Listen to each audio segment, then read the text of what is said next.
The contract was already signed when I saw the headline on the flyer. Celebrating love, anniversary and wedding celebration. Anniversary, not mine, hers. They had taken my wedding, my one day, and fused it with my sister's 10-year marriage. Worse, they had made me pay the bill for both. That was the moment I stopped being their child and started being their executioner. It hadn't always been this way. For years, I bent to keep the family together. I was the quiet one, the fixer, the obedient child who never complained. She, my sister, was the jewel, the golden one. Every birthday, every achievement celebrated in gold letters. When she married, my parents emptied their savings to give her a cathedral wedding. I stood at the altar, bridesmaid in pastel, smiling as if the hollow in my chest wasn't real. And when it was finally my turn, I thought, maybe it would be different. My fiancé and I saved for years. We dreamed of a quiet, elegant wedding, a day that belonged to us. But the moment my parents got involved, the ground shifted. Subtle at first, "Oh, your sister should renew her vows that day. It'll be fun, a family celebration." Then firmer, "We already told the guests it's a joint event. Imagine how much cheaper it will be." Cheaper. For them, not for me. The invoice told the truth. The venue, the flowers, the catering, all billed to me. Both events, one stage. And still, they expected me to smile. I didn't break, I didn't scream, I planned. I let them sign that contract with my name at the bottom. I nodded when they talked about speeches, photo slideshows, the joint cake. And while they built their stage, I built my escape. I found another venue, smaller, quieter, hidden away on the outskirts of town. A garden draped in white lights where the air smelled like jasmine and not control. I booked it, paid in full, swore the staff to secrecy. Invites went out quietly, hand-delivered. Only those who mattered, our closest friends, his family, the ones who saw me as more than a shadow.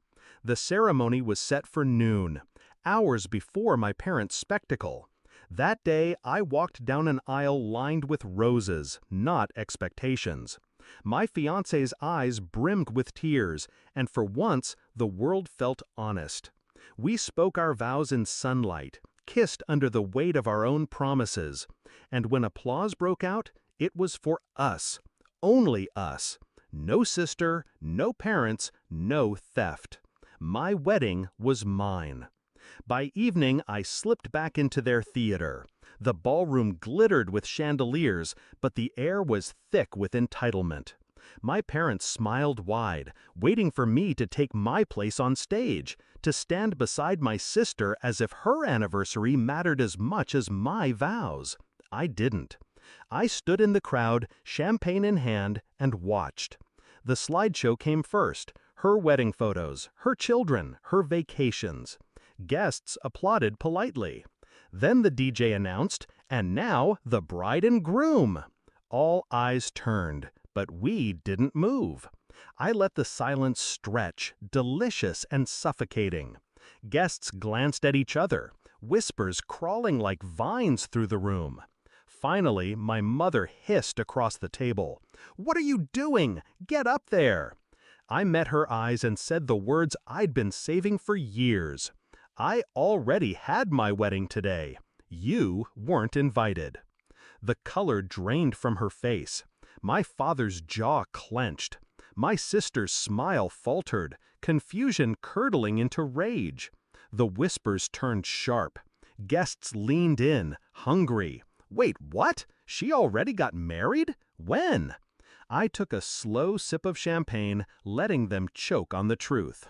This isn't my wedding. This is her anniversary party. I'm just a guest. The collapse was instant. Their plan unraveled in front of 100 witnesses. Every smug assumption, every theft of my day exposed for what it was: manipulation. My sister stormed off. My mother begged for explanations. My father's silence was heavier than stone. I left them there, in their empty stage, their hollow celebration. Now, when I look at my wedding photos, I see joy, real joy. Not something staged, not something stolen.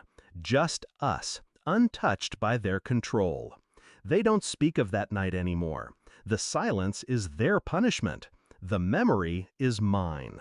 Do I regret it? No. I regret the years I let them script my life.